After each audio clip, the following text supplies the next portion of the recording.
IT and the Irish Green Building Council. I'd like to also thank our sponsors, Arup and Ditech. So my name is Alan Hoare. I'm your chair for this afternoon, based here in TU Dublin. I suppose this year we've looked at a number of aspects of circular economy, including the EU Green Deal, whole life carbon thinking, educating for a circular economy, the role of planning authorities, the role of clients and design teams. And today we're going to be focusing on the role of contractors and their supply chains. Before we do that, Shannon, you might just bring me to the second slide there, please. And so our program this afternoon, we have three speakers. We have Ben Cartwright, a strategic advisor to the BRE, who's going to be looking at waste management and the circular economy. We also have Alan Cawley, a sustainability manager with John Sisk and Son, and Brian Kennedy, from the managing director of Visionbuilt. So we're looking forward to hearing from our speakers. That'll start very shortly. So Shannon, the next slide, please. Just to remind you all that the technology series will continue, and there's a number of additional focal points that we're going to be looking at this year, including AR, VR. We have our speakers there. That's on the 21st of October. So we hope you can join us for that. Shannon, the next slide, please.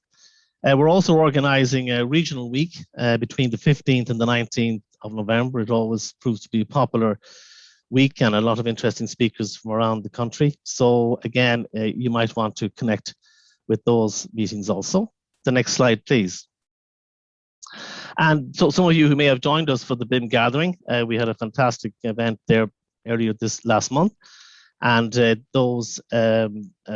you can purchase or you can get access to the BIM gathering presentations, and also the proceedings will also be available hopefully within the next few working days. So thank you for all those that joined us for the BIM gathering 21. The next slide, please. Okay, so we're going to move now to our speakers. So our first speaker, Ben, good afternoon, you're very welcome. Afternoon, thank you very much for having me. Just let me know, is that coming up? Yeah, just you want to share your screen with us? Yeah. Can you see that? We're not seeing it just yet. It says, let's say it's showing it. Let's try this. There you go, Ben. Yeah, there's something stuck in there. That's good to go. That's great. Thanks, Ben. So sorry about that. There's always a bit of a fluff around at the beginning, isn't there?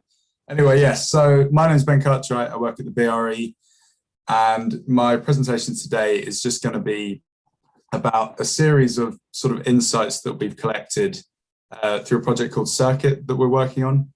It's sort of focused mostly around reuse and high value recycling, dips into a little bit of circular economy in all kind of aspects in a way. But yeah, so we're just sort of sharing some of the high level findings that we found from discussions with various kind of points in the built environment system. So first, just a little bit about CIRCult. This is, well, BRE is a partner on this project. It's a 4-year EU-funded Horizon 2020 project. I believe we're just coming into the 3rd year, more or less. We've got 31 partners across 4 cities across Europe. So that's Hamburg, Helsinki, Copenhagen, and London. And BRE obviously being based in London. And, you know, our partners are all across the sort of value network. So we've got architects, local authorities, developers, academics, reused material, brokers, that kind of thing. So a real range in there. And the overarching concept we're dealing with here, what we're trying to address, obviously through the circular economy, the construction sector is massively wasteful, uses huge quantities of really high impact materials like cement, steel, brick. Of course, we need to build decent places to live and work and generally exist. But the way we're using the materials currently to do this is really, really inefficient. We've got massive amounts of waste. So I think in the UK context, that's roughly £6 billion in value that's lost roughly through waste that could be retained per year. And obviously, I don't need to go into the environmental consequences of that with regard to carbon, biodiversity, pollution, so on and so on. But the upshot there is that we really do need to restructure the way we use and manage materials in the construction and building sector. And so, as I said, this presentation is loosely around reuse and recycling as a means to do that. So in the CIRCult project, we have three main strategies that we're looking at that promote circularity. The first of these is transformation. The second is urban mining, and then the third is flexible design. And I'll just quickly describe what I mean by those in a bit more detail in a second. But the other focus of the project is to take the kind of technical approaches that are being developed or that we know work and scale them up to the city level. So it also includes things like policy, planning, how we can get and exchange better data and information, and digital platforms, that kind of thing, so that we can make these techniques a part of our everyday practices. So the first one is transformation. And what I mean by that is essentially taking your existing buildings, so buildings that are already standing, refurbishing them, upgrading them, retrofitting, repairing, repurposing. And that's slightly out of scope potentially with our discussion today, since it's more focused on contractors and manufacturers. They obviously do have a role to play, but the main or the predominant decision makers in this are more your building owners, developers, designers, and so on. But yeah, you can't really have a conversation about circular economy without at least mentioning it. It's all about getting as much value as possible out of the resources that you have. So if that's existing buildings and you have potential to obtain value by altering them in some way, then that has to be considered. And in doing so, you're sort of avoiding waste, you're avoiding the resource consumption. But new construction is not going to stop. We can't do everything we need to do in terms of built environment without it. What I mentioned before, decent places to live and work and exist. We can't do that without some degree of new construction. So, it's the responsibility of people like manufacturers and contractors to go out and do that. So the next strategy that we're dealing with, which is a little bit more relevant in that regard, is urban mining. And it's just sort of a fancy way of saying taking the waste or what would be waste that's generated in the built environment and putting it to use again in the built environment. So that's through reuse of the components and the elements. And then taking any materials that might come out and using them, reprocessing them in as a raw material in at as high a value as possible. We see a lot of downcycling through backfilling in the construction sector. So trying to find ways to just get that high value recycling is a really important part of this. And then the third one is the flexible design. And this does come in the sense that it indirectly allows you to transform your buildings in future. It makes them easier to convert. And then it also allows you to disassemble your buildings. So again, in future, you're recovering, or you have the ability to recover much more value from the materials within your building. So this is what applies to new construction within our project. So as I've sort of alluded to, this is going to be mostly focusing on the urban mining and flexible design. And I'm just going to run through some of the key strategies that we've heard from people we've spoken to in this project. Some of those are manufacturers and contractors. I've tried to sort of distill it all down into a set of themes that does apply to sort of universally and then apply them to manufacturers and contractors. So the first one that I've got here is design or redesign. For manufacturers, this is well within remit. A manufacturer is responsible for the design of their products. And there's various strategies that they can use to make sure that they are circular. So things like the reversible connections, that helps, that enables reuse. If you have chemically bonded fixings, then that does mean that you're often going to have to damage something to get it out, and then you lose value there. Considering the recyclability of what you actually make your products out of, are they repairable? Are there spares available? For example, is there some element of modularity so that you can take something that needs to be replaced out and replace it with relative ease? The next one I've got there, it's a fancy sounding term, functional optimization, but in a sense that just means, is the product fit for purpose? Has there been the consideration of whether it actually delivers what it needs to deliver? Is it durable enough? Does it have the right level of performance for what it's intended to be used as? And then related to that, we have lightweighting. So a lot of the time, something that came up when we were speaking to industry is that it's more in buildings actually, but there's a lot of over specification where an unnecessary level of material is actually used in your object, whether that's product or a building, to deliver the performance required. So considering that and redesigning your product around that can be really, really positive for circularity. And then in terms of contractors, obviously the actual remit varies depending on the type of contractor we're talking about. At least when it comes to design. So if we're talking about traditional contract, then there is a slightly limited scope, but then with different forms of contracts, the main contractor can have a good level of influence over what actually happens, how the building project progresses. So there can be an element of influence over techniques such as design for adaptability, design for deconstruction, integrating things like durability and resilience, so on and so on. And then, of course, there's the link with manufacturers as well. So this actually links into a later point that I was going to make about material selection. But I think the key there is that is to be working with different actors in the whole process of creating a building.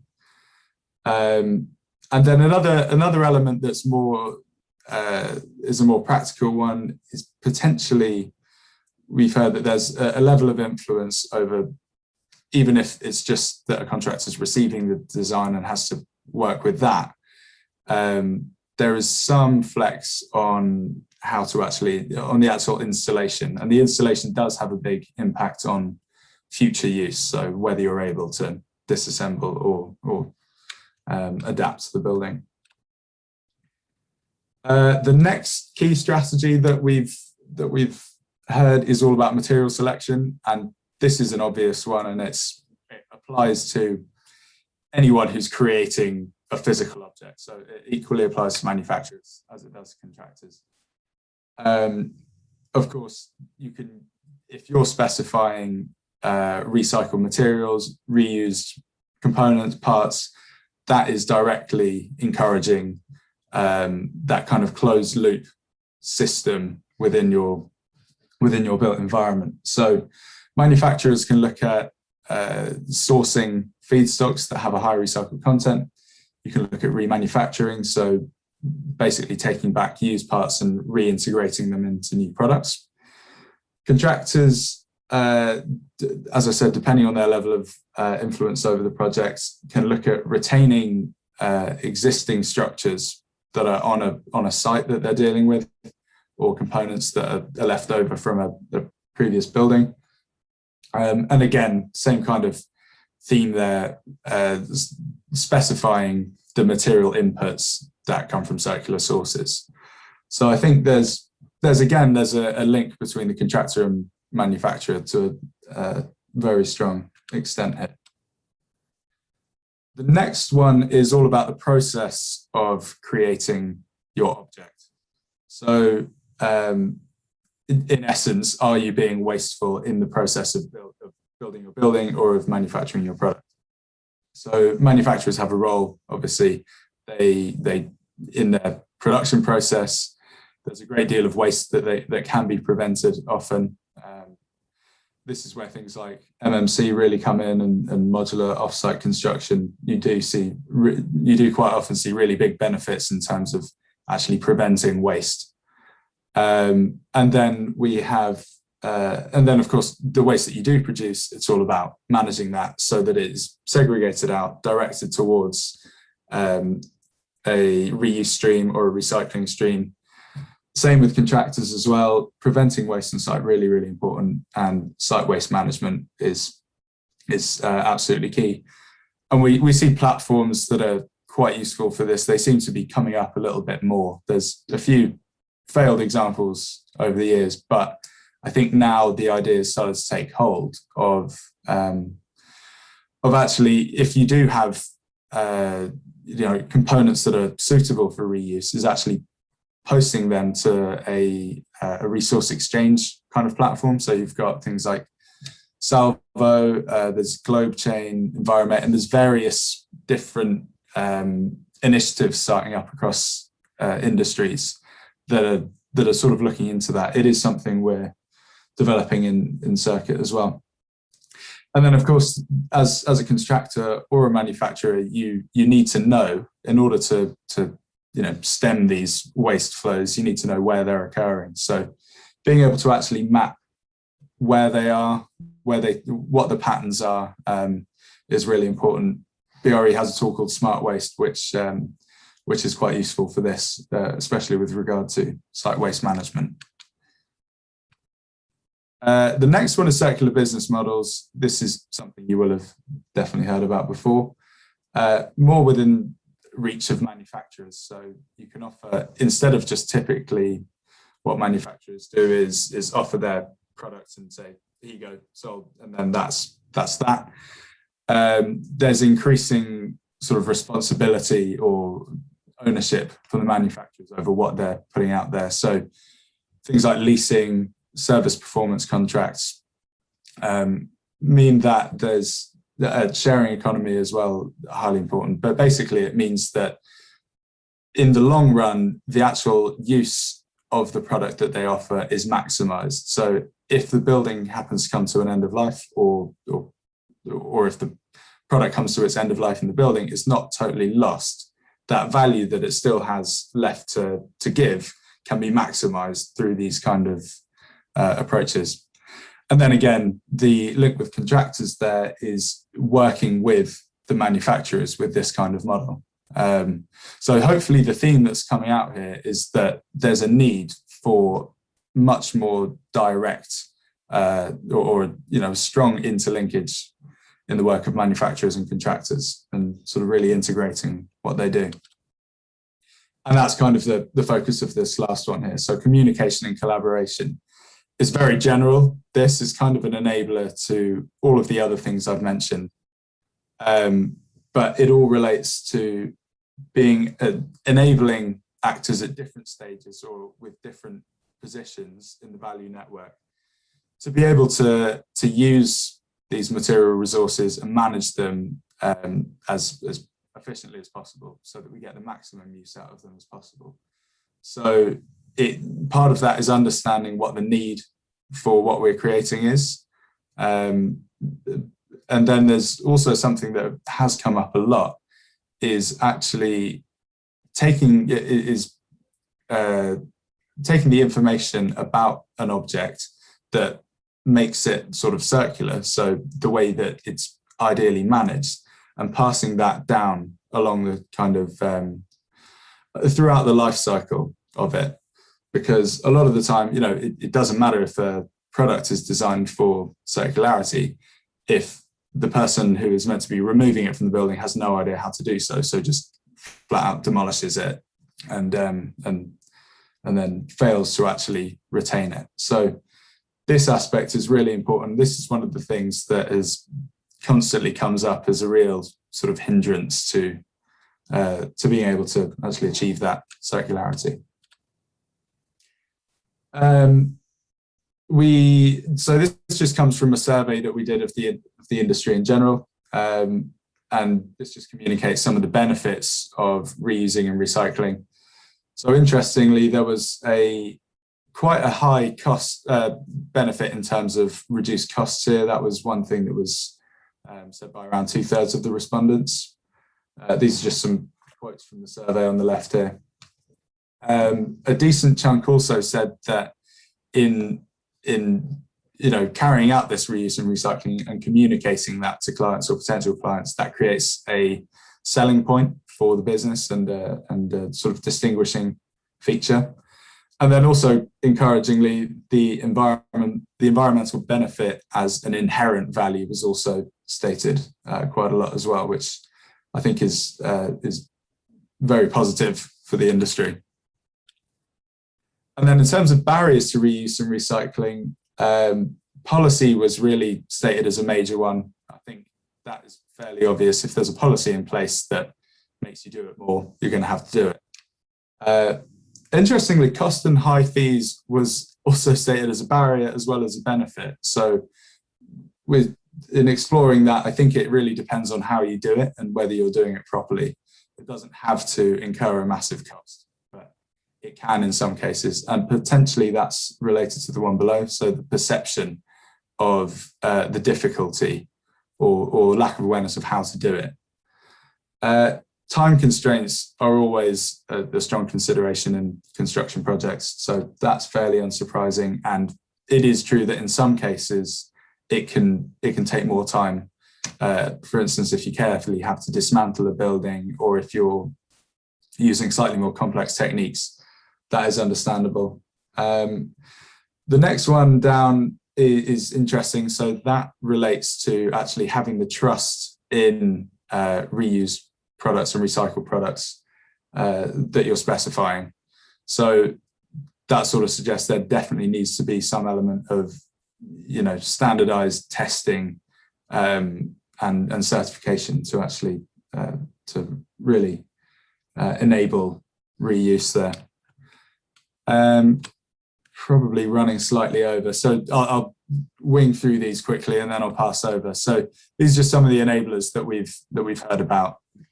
Data and information always comes up. It's something that's really difficult and sometimes often quite poor in the industry at the moment. This is the bit that BRE is actually mainly focusing on in the CIRCult project, is actually understanding who needs what data out of everyone in the built environment, essentially, all those actors. Who needs what data and how can we get it to them? And so that relates back to the communication and collaboration aspect that I mentioned before. Skills and awareness, always highly, highly important. Without them, it's going to be very difficult to get to a circular economy. People need to know what they're doing, or we need to vastly simplify the process for them. Development of the technical approaches, there's still some way to go in really streamlining the construction approaches and dealing with reuse and recycled materials. Supply chain integration, again, that does relate back to what I mentioned before, hugely, hugely important, has real potential to actually streamline the process of circularity and get it into the mainstream. And then policy, of course, as that kind of carrot and stick incentive there always came up as well. I'm gonna cut it off there because I know I'm running. Thanks, Ben. So I'll pass on, and yeah. Thanks, Ben. I'm sure you could talk at length. I could go on. I know. Thank you very much. Thank you. So actually, just a quick question to you, Ben, while Alan prepares to talk there.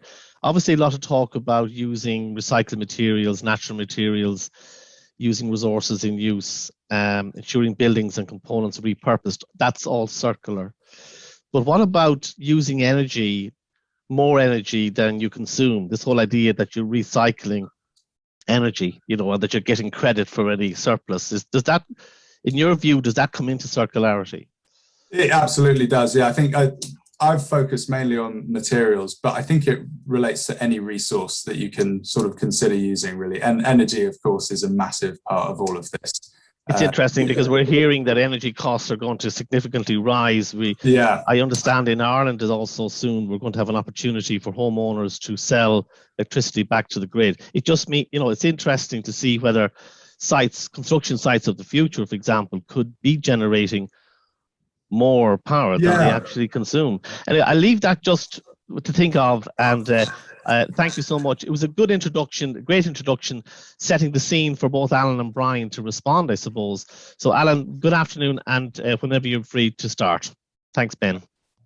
All right, cheers, Alan, and thanks, Ben, for the previous presentation. Can you see my screen all right? Is everything quite clear there? Yes, it's all good to go. Yeah, perfect. All right, hi all. My name is Alan Cawley. I'm Sustainability Manager for Sisk for Ireland and Europe. So I'm just going to really go through what our company objectives and targets are in regards waste and also circular economy. This stems into why waste is important to Sisk and why we need to do something really about it. And also we have a little bit of a program that we run in Sisk, which is the Sisk Waste 6 program. That feeds in well then into circular economy and how that all interconnects with each other. And also I have a few case studies in. I think I have 3 case studies just going through a few projects which kind of embed a few circular economy principles. So I suppose, looking at Sisk as a business, it's quite a sustainable business. It's currently in its 5th generation. It's 162 years now in operation. But for the people on the call that mightn't know a lot about Sisk, we're the largest and longest established general building and civil engineering contractor in Ireland. We have, we operate across a number of different sectors.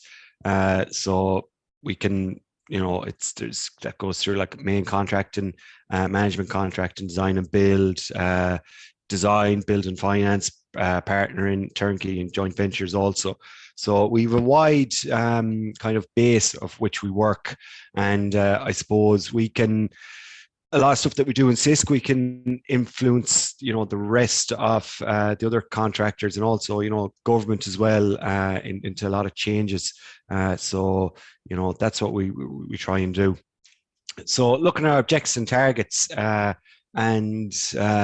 we were thinking about for a few years about, developing, a real, in-depth roadmap of how we can promote change in the whole kind of sustainability area. So our 2030 sustainability roadmap, it reflects on our company's role and purpose and what it must do to tackle, the important sustainability issues and where it can have significant influence and impact. So we did a materiality survey across our clients, subcontractors, and also our internal staff. And we came up with 21 targets that stem across 5 different themes. So you can see the themes there on the screen. So caring for the environment, tackling climate change and air pollution, embracing innovation, digital technology, enhancing communities, and leading on responsible business practices.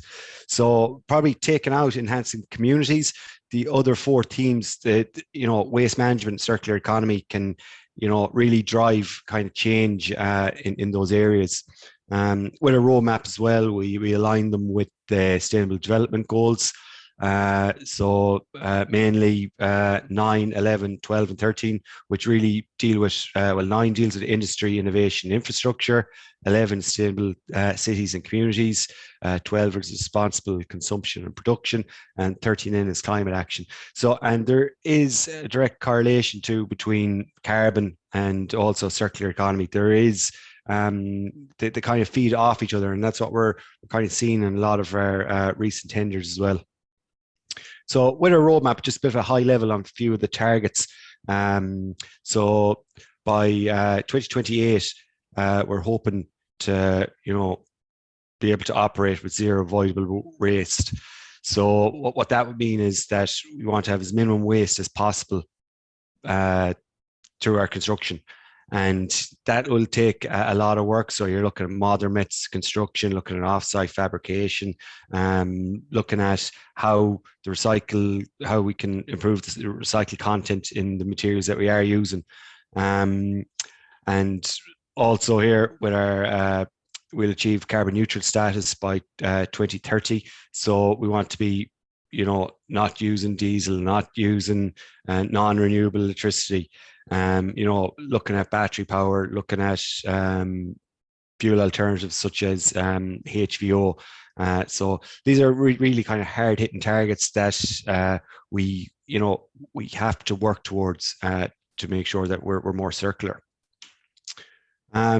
So within our 5 themes, there's obviously the 21 targets, but those 21 targets are broken up into 8 working groups. So each one of these working groups, they have a board sponsor. So we have a working group on supply chain, packaging and waste, and we have 2 of our CEOs of the company, Dawn McCarthy and Mark McGreevy, as the sponsor of this working group. So as you can see there, they're the targets that we have regarding waste and circular economy. So obviously I went through there, undertake our operations zero avoidable waste by 2028, but we have kind of an interim target before that we reduce our waste intensity by 50%. And again, that's measured against our 2019 baseline.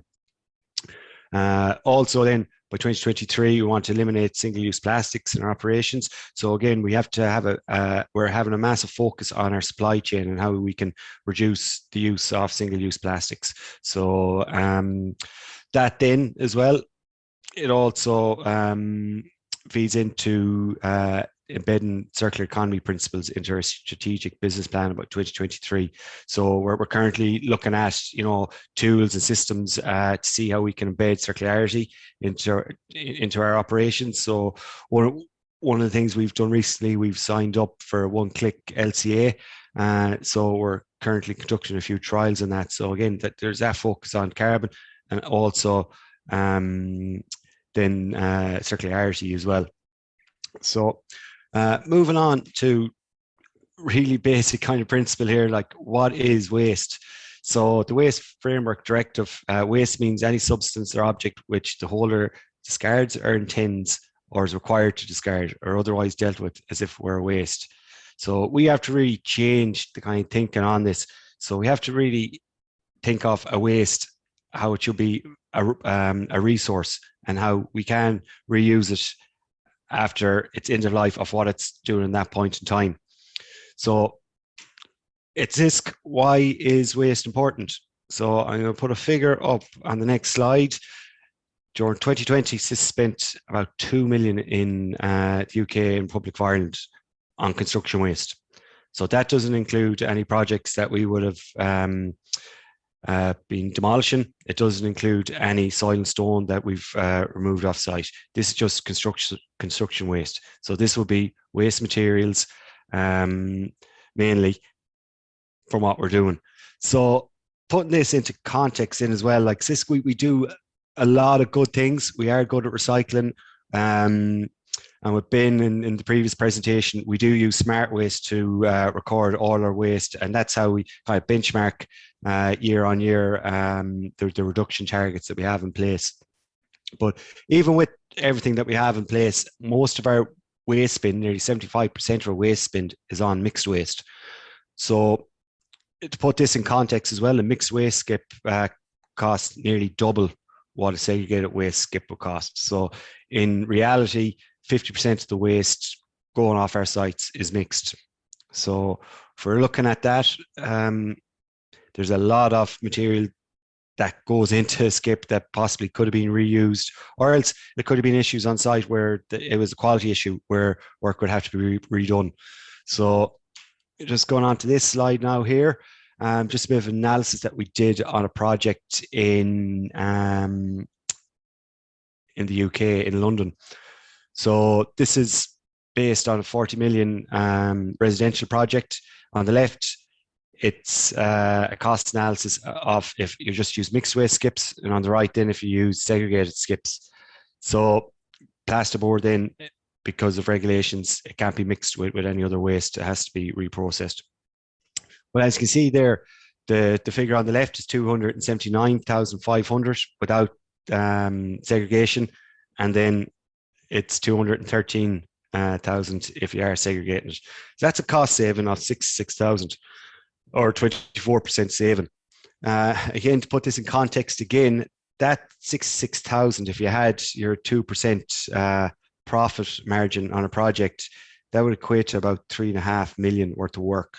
So by just having a bit of a focus on waste, and this is just segregating waste, this isn't even reducing the waste, you can make a saving. But what I've seen over the past number of years going across sites, it's the sites that do have the segregated skips that have the lower waste intensity, because they're more wary about the waste that they are producing. So in essence, that figure on the right, it could even be lower. So it just can be startling how much you are paying for waste. Here's just an example. It's a bit dated, it's 13 years old, but it goes through the value of the contents of skip. So obviously skip hire's gone up, labour costs gone up, and also materials. But taking this example, over 1,000, nearly 1,100 out of 1,350 was unused materials or waste materials. So that, you know, if we were to reduce that, we wouldn't be producing as much waste, and we're not going to be spending as much on skip hire or labour. So it's all about reduction. That's why we have that target in place for 2028, where we want to, you know, have zero avoidable waste across our operations. So, and what this also goes into is, you know, that mixed waste skip could be the cost of rework. So just an example there in the left of the failure for bonding of an EPDM around a window, and that led to major leaks to finished apartments, and that all had to be stripped out and redone. So there's several different cost elements there where you can see if the quality of work isn't up to scratch. On the right then, it's just that there was an incorrect movement joint designed and caused the resin to break. So that had to be all redone and replaced with an alternative joint. So in the UK, they have the GERI, which is the Get It Right initiative, estimates the direct costs of 5% is associated with errors that have to be redone in construction. So that, again, if you're looking at a profit margin of a few percent, that would eat it up. So is it a part of the job, or is it a result of an ineffective system? So we did a lot of work the last kind of couple of years, and we created the Waste 6 program. So this Waste 6 program, we've gone into our 6 most prevalent waste streams within the company. So we did an in-depth analysis. So these stem from your bulk materials. So that's like your soil and stone, concrete, any kind of excavator waste. The W2 is the mixed waste. Waste 3 is hazardous waste. The next one was timber, and then plasterboard and packaging. So with each of these, we looked into the identification and classification of the waste to make sure it's it's the right waste stream that you're pricing up, and how you can reduce it. So looking at the quantities and properties, a plan for avoidance, correctly collect, store and treat the waste, and also everything then, about duty of care and making sure that the waste is going to the right disposal sites. So with this, we did webinars, we had guidance notes, and we had posters, and we have seen a change over the last kind of couple of years in our waste intensity.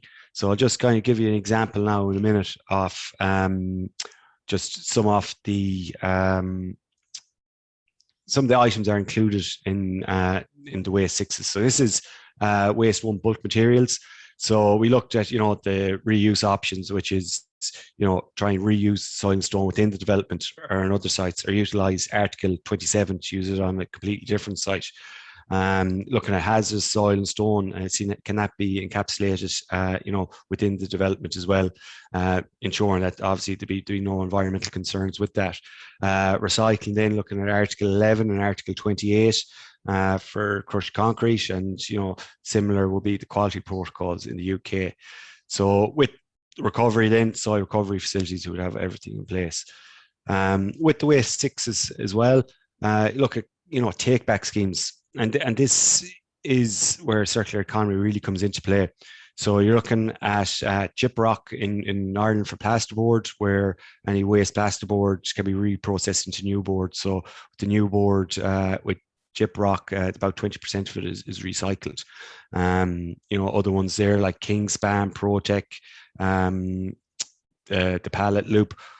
community repaint. All these are take back schemes that we utilize across our projects, and you know, so that there won't be a wastage of those materials as well.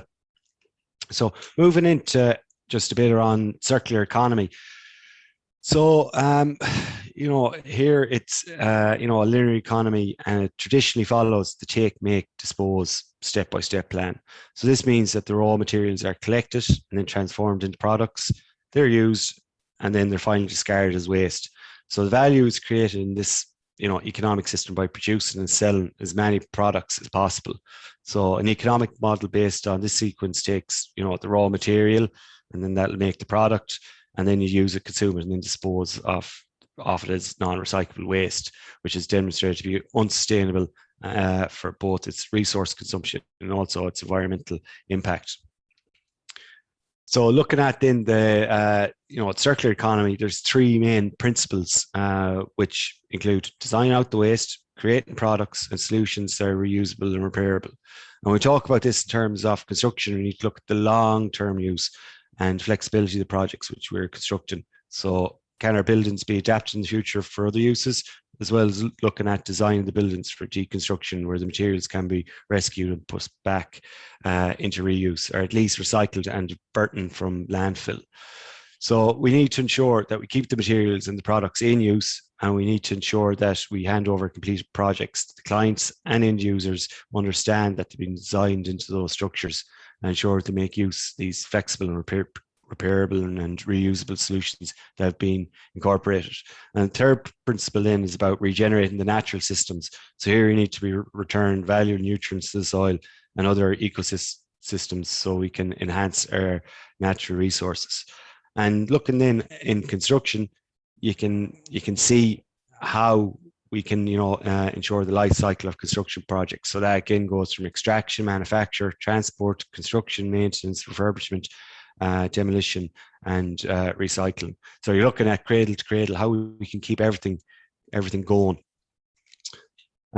So as a construction company, there are design implications.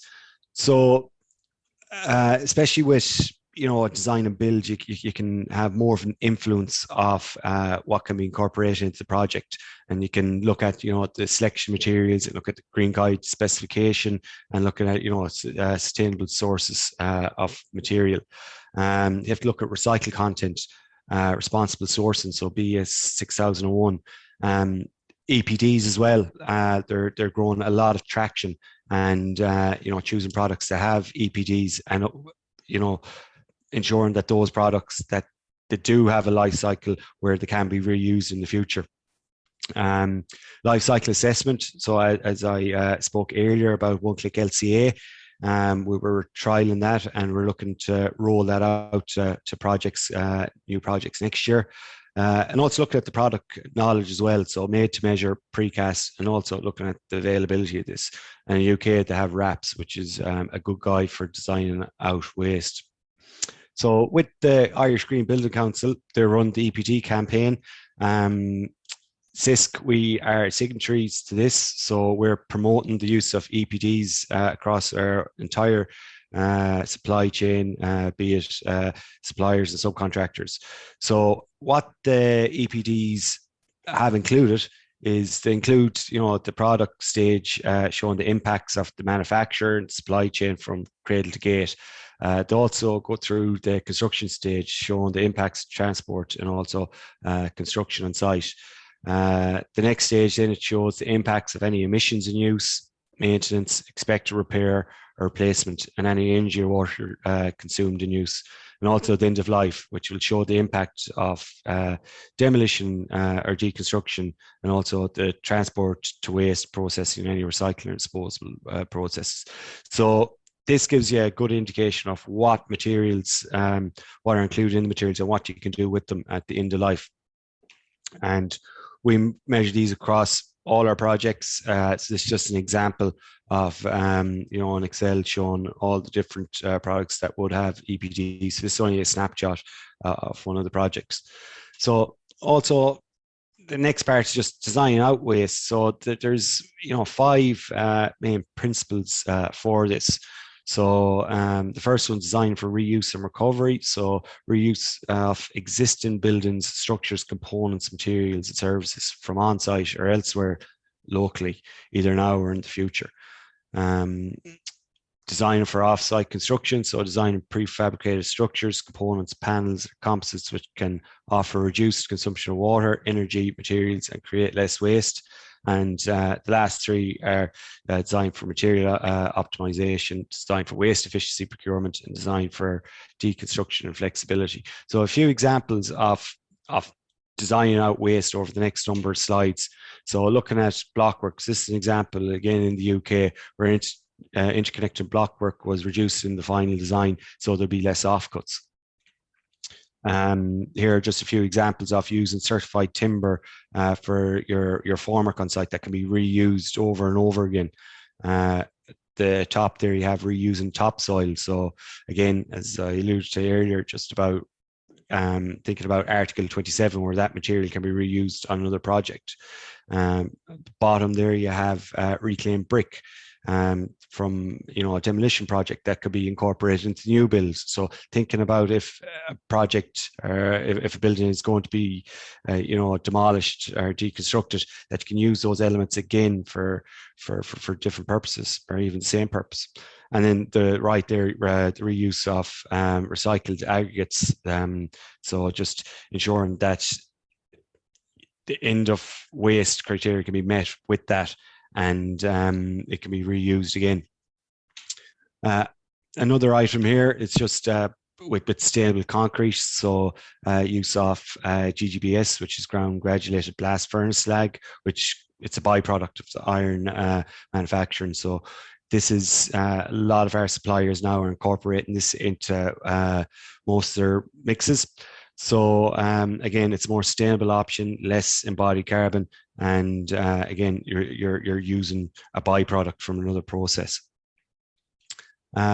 Just again here with it's ICF, which can be reprocessed back into the manufacturer of new ICF, and also gyprock as well that I went through earlier. So these are ways that materials in site, they can go back to manufacturer, reprocessed, and can be reused again. And also looking at off-site construction. So Brian Kennedy, who will be coming up after me, he can go into more detail about this, but Visionbuilt, they specialize in off-site manufacturing and build innovative building structures. And again, this off-site, it is something that is growing a lot more across Ireland and also in Europe. So legislation, again, just recently, the Circular Economy Bill that has been released, and that's a key step into the successful transition of Ireland's economy to a more circular economy. And also, you can see there with the Circular Economy Action Plan, the European Green Deal, the Waste Action Plan for Circular Economy. And also there's some guidance there around BS 8001 and also Circulytics, which also is quite a good measuring tool, which is also available.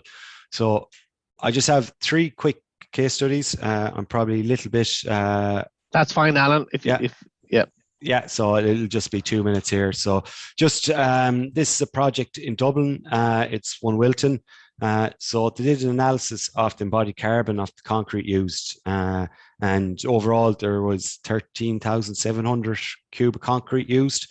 So in conjunction with the supply chain, we analysed the procurement and delivery of the concrete elements of the works, and we can confirm that the use of GGBS as a cement substitute allowed us to reduce the embodied carbon by 33% with this element of work. So there was different mix of GGBS that were used. So the piles that were poured, they had up to 70% GGBS. So this resulted in a reduction of nearly 1,500 tons of CO2, and you can see there in the screen what that would equate to in energy. So by just thinking about our practices, you can actually use more recycled material and also lower your carbon as well. This is a project in the UK, so it's North Westlands. So it's a construction of 475 residential units in 7 blocks, and they vary between 7 and 16 stories in height. They're arranged around a large central garden, and that encompassed a pond, woodland, and lawns. But the design was repetitive across all the different floors. So that allowed for bulk deliveries to site for materials. And also, as it was repetitive across the floors, the bathrooms are all quite similar as well. So the design actually changed to offsite manufacturing for modular bathrooms. And like that only meant that there was going to be slight changes required in the floor slabs and for the M&E connections. So the benefits of this were that you could get just-in-time deliveries with off-site storage. You can reduce the number of deliveries. The quality of the product was higher. There's less waste of material used due to construction and manufacturing facilities, and there's significant program reductions as well. The cost of the modular bathrooms, however, they were slightly more, but the overall benefits, it was actually the indirect savings was more than if they were going to be constructed in situ. So I've one more example. So it's Rapport Market in London. So this was a major regeneration of Rapport Market, and it had 271 apartments with mixed-use retail and residential development, and there was within 4 buildings. So looking at the benefits from this, they incorporated the most effective modern methods construction elements available to the market, and that guaranteed quality of finishes and improved efficiency and speed of construction processes. This includes the unitized curtain walling.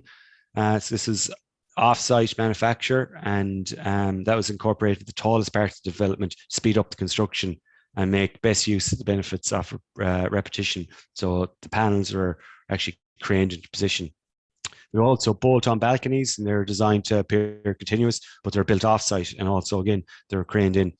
They had bathroom and shower room pods as well. So this reduced, obviously, the snagging time and also waste, and also the individual fittings. It maximized the benefit of this as well. They had permanent shuttering stairs as well. So this overcame the kind of what you find on site with the temporary and permanent staircase problems.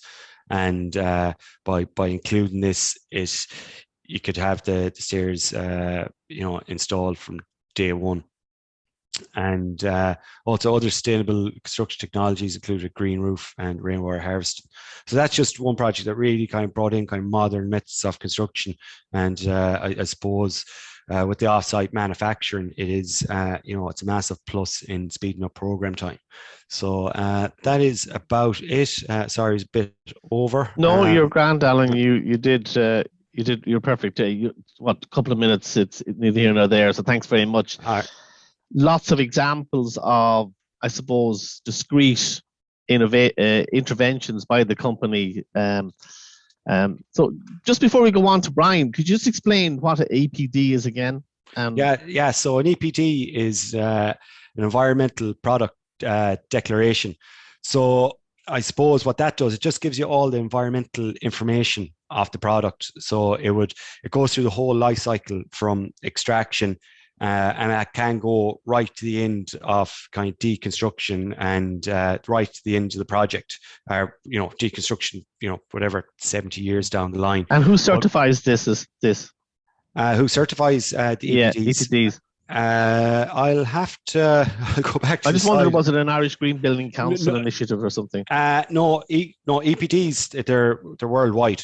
It's okay, everywhere. Fine. But the campaign that they're running is to ensure that the products that we are using, that we do have the environmental information available, and also it's driven by LEED and BREEAM. So they're asked for in those certification schemes, and like having a product with an EPD doesn't mean that it's environmentally friendly or anything. It just gives you the information on it, and it gives the likes of us, Sisk, if we were to analyze, two products and both them had EPDs, you could see the more sustainable option. And it also will go through recycle content and all that as well. So just gives you more information to us. So thanks, Alan. I've been putting a few comments into the chat there, but I'm the only one at the moment, so I'm feeling a bit lonely. So if someone could just pop, if you have any questions come in, I may well ask you, some people to maybe ask questions at the end. Well, we will have questions at the end, I'm sure. So on to our next speaker, Brian, you're very welcome. There's been an awful lot of talk about modern methods of construction, particularly in 2021. Will the contractors of today become the manufacturers of the future? And we know that you're part of the Sisk group, and thank you for joining us this afternoon. So whenever you want to start, Brian. Yeah, thank you, Alan. And just to check my presentation's up. Yes, you're good to go.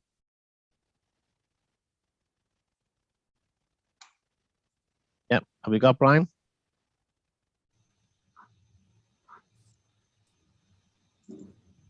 Brian, can you hear us? Yes, Alan, I can hear you now. If you'd like to start.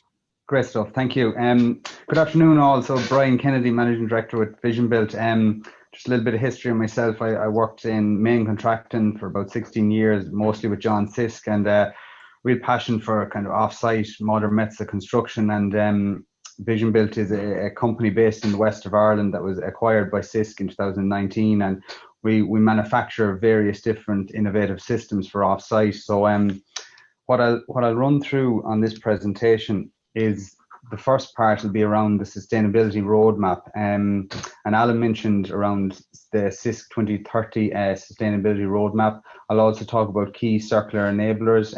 Drive Zero is a project that we're on. It's a European circular project, and a case study on a relocatable building that we've worked on over the past. Visionbuilt, we're an Irish and UK based company. We specialise in design, manufacture, install of offsite rapid building structures. We work from pre-design, design, manufacture, transport and installation. So it's and we work with various different procurement routes, whether it's with main contractors, developers and end users, etc. So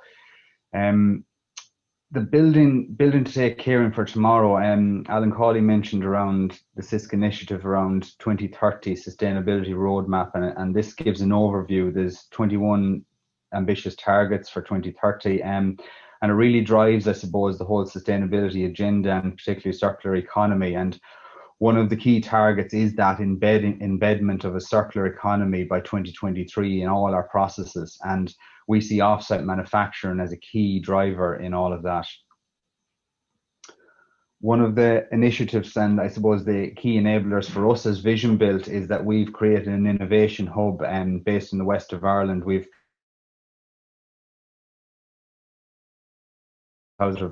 manufacturing space. Large area that is our innovation hub, and this allows us to test new products and test new materials, see how they work together, and various different components, and how we can design different components for reassemble, for disassemble, and creating a whole circularity around different materials. So that's been a key driver for us, and it's really providing an innovation space for our team.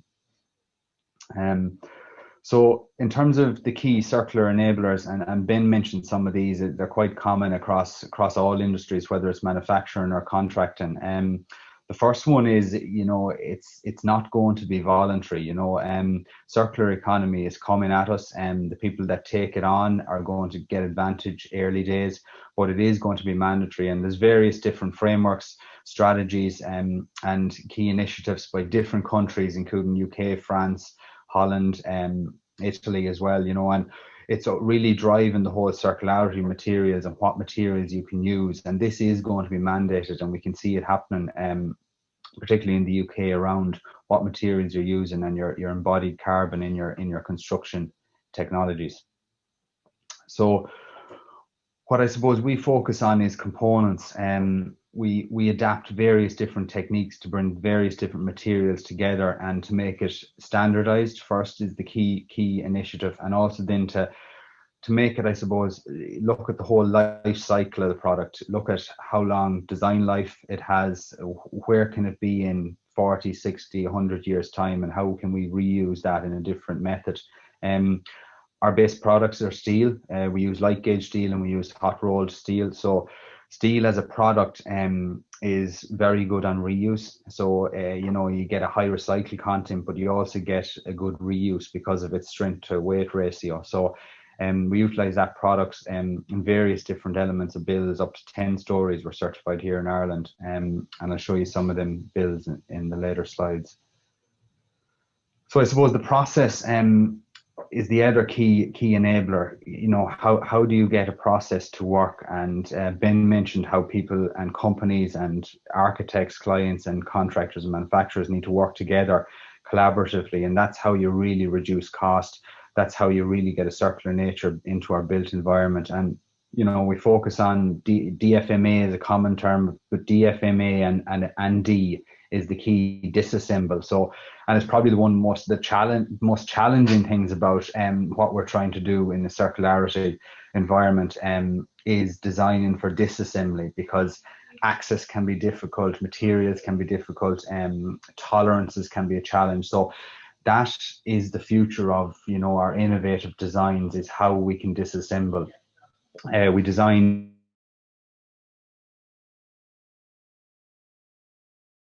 do that, you're really starting to think more circular, think about the end use of this building and what it can be done for.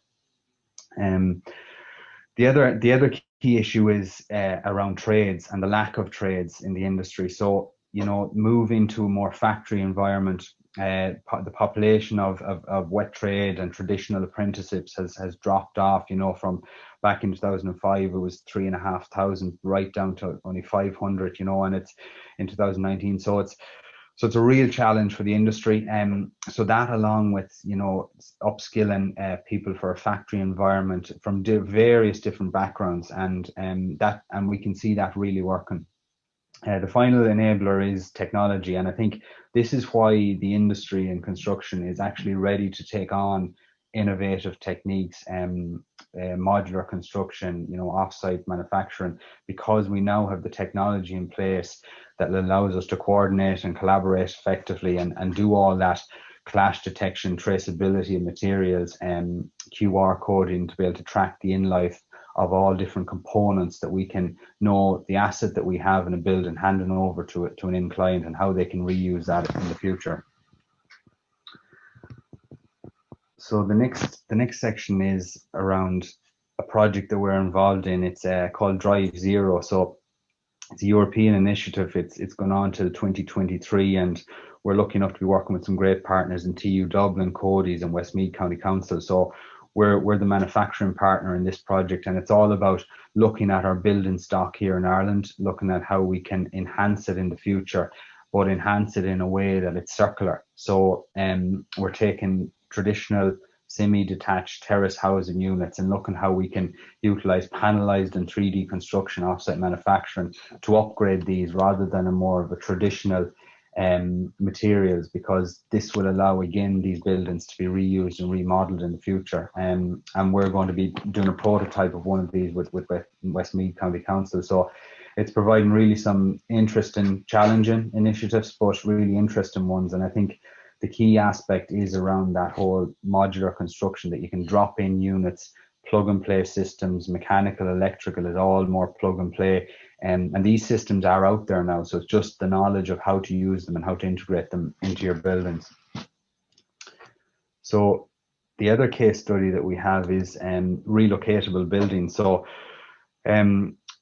the first project that we done last year around this was a challenge that the education sector had in terms of building high-spec building units, fully building control compliant, so signed off by assigned certifiers and fully NZEB compliant. But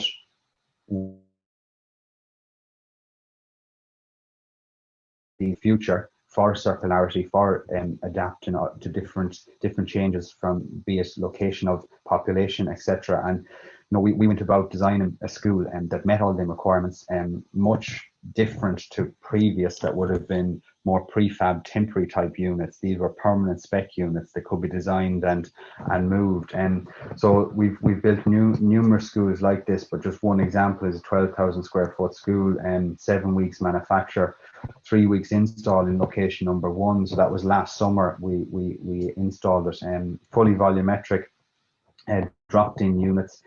And that school then was disassembled this summer and relocated about 15 kilometres away from the first location and put back together and reapproved and went through a whole building control process again in its final destination, fully spec compliant. So this model does work. It's about, I suppose, having the expertise and the knowledge and the people around and the collaboration of various different designers, clients, that can, for housing, for future apartment complexes, and just having that ability to change designs in the future and constantly design.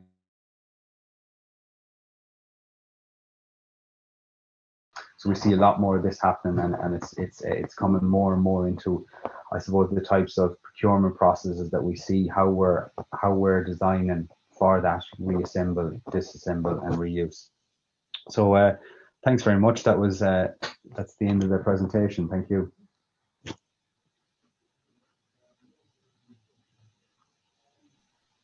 Thank you, Brian.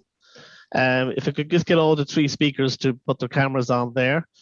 And incidentally, Brian, why did they move to school? Was it part of the specification?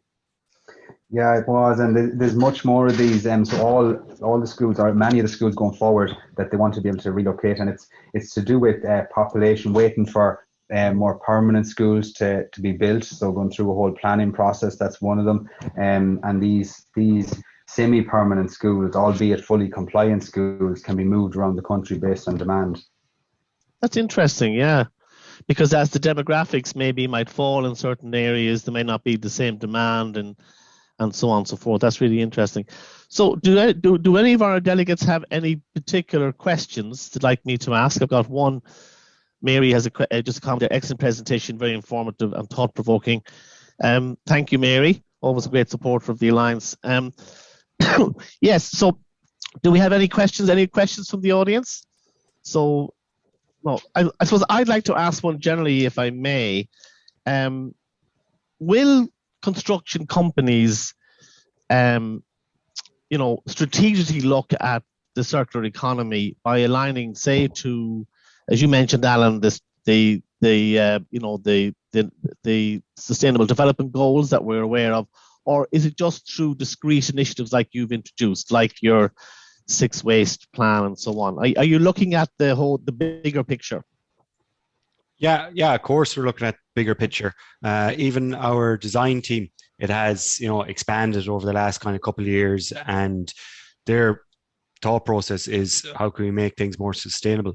So again, looking at the modern methods of construction that we've gone through, we want to have that collaboration with the client earlier on, so we can be able to influence the design with them and make sure that it can come to fruition. So we're thinking it long term. It's not a short term goal. All the good stuff with the waste and stuff like that, that's just really standard stuff. We want to go above and beyond and kind of focusing even more onto design. Yeah, because you spoke at length, Alan, about designing for reuse, designing for offsite, designing for material optimization, but you're not designers. So, do you find there's certain procurement methods like design and build, like PPP, where you as a contractor can influence design and bring in these circular principles? Yeah, exactly. And that's what I'm saying about, bringing us in at that early stage where we can have those conversations with our designers, where we're not doing design and build.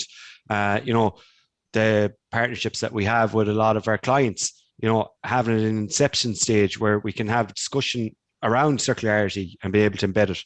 So it's earlier that we can get on board in a project, the more that we can do about it.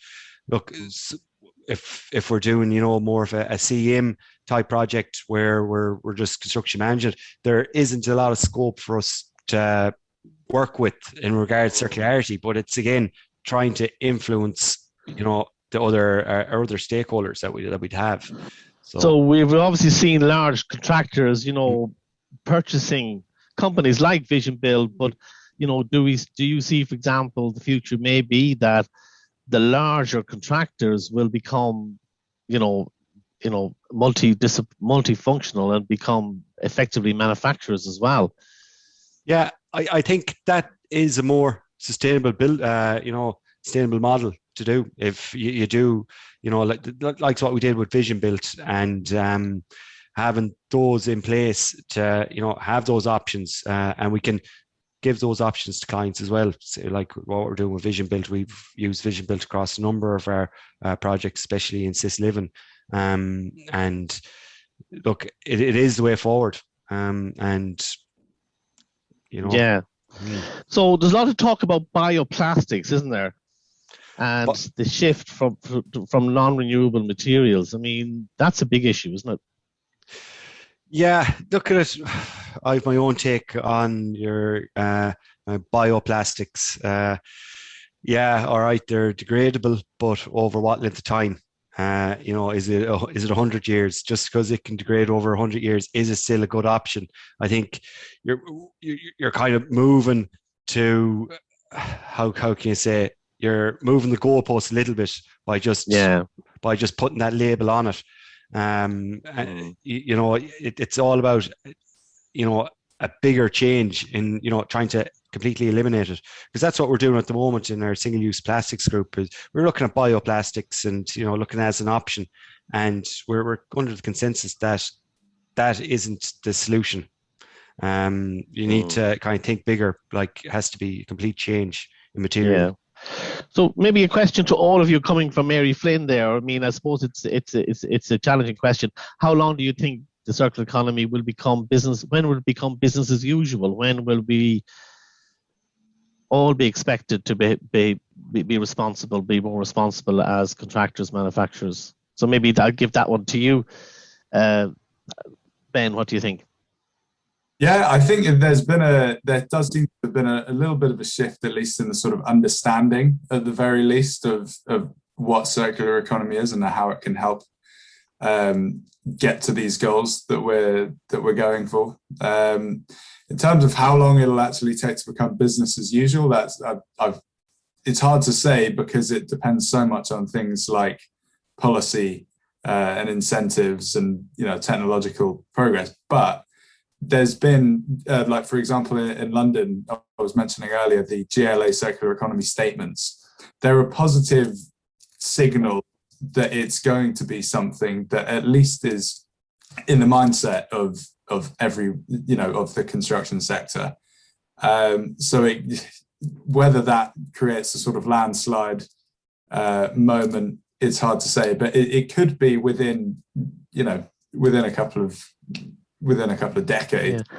I suspect when it hits the pocket, when contractors might be charged, have a financial sanction if they're not, that's something, there's a deduction. That's when everything to the interim valuation of the final account based on their impact on the environment. That would certainly change minds, wouldn't it? I think that's why it's also important to communicate the kinds of things that Alan was talking about earlier. So the actual value that can be obtained when projects are done in a circular way, because a lot of the time we sort of say, "Oh, yeah, it's great to do this," but without any actual evidence, it's difficult to encourage that. Yeah, it kind of links in back into the EPD and LCA thing, actually, this sort of I wanted to make earlier, is that not every solution that is labeled as circular economy is going to be the best solution in a given scenario. Sometimes it might be a non-circular solution that is the best one for that particular context. So, as a hypothetical, chopping down a tree nearby might be better than sourcing some reused timber from China or something like that. So I think it just shows the importance of actually getting that data. It's absolutely. Thanks, Ben. And of course, Brian, you talked another very topical issue, the lack of people, lack of trades, lack of skills. It's very hard to see that curve going back to 2005 levels, isn't it? It's just not going to happen. No, So, what? yeah, no, absolutely, Alan. It's not going to happen. And, you know, obviously a lot of our younger people now are going through different college degrees and, you know, more tech focused and rather than traditional apprenticeships. So it's a key challenge for us. And, you know, we see it certainly in the west of Ireland in our factories that we can train up people that come from all different backgrounds, you know, and that they can come into the factory. And because it's repetitive tasks or more repetitive tasks, that you can train up people not from a trade background, but yet create apprenticeships for the future. And I see that apprenticeships being more technical based, more digitally based, and then more sort of skill oriented, multitasking. And you still have waste in the factory, but maybe you could have more what they call segregated waste that Alan was talking about. You know, it's not as if you're going to have no waste in the factory. Of course, you'll have waste, but maybe you control it more. Question there from Ger. You know, how can clients help more to drive improvements in circular economy? I think you touched on that, Alan. You had 4 principles, wasn't it? Or anyway, how can clients drive it forward? Yeah, well, again, you're going back to government policy there. I think that's where it all stems from. Look, if there's, you know, if it's really put in place where you have to adhere to it, and as you were saying there earlier, Alan, about if there's financial implications for not kind of embedding your kind of circularity into your build, then that's when clients will, you know, get to think about it more, because we are seeing it from a lot of clients, especially through LEED and BREEAM, when they want those certifications on their buildings, that, you know, you do be looking at more, you know, recycled content. You do be looking at more of the life cycle of the building. But again, just going back, it is back to the government, and I suppose with the climate action bill that you know, that's recently, you know, come out, you know, hopefully a lot will stem from that going forward. And you know, and so could you summarize it like sort of choose natural materials, recycle materials, find resources that are already in use, ensure buildings and components can be repurposed. So clients should think like that. So their architects and their engineers should think like that. And then the contractor then sort of, you know, as you say, you have the interventions then on site. But for me, it should be also about, from circularity point of view, is particularly as we're facing, I mentioned this, we're facing these energy costs, that we can generate electricity on sites, and we could actually generate more than we consume.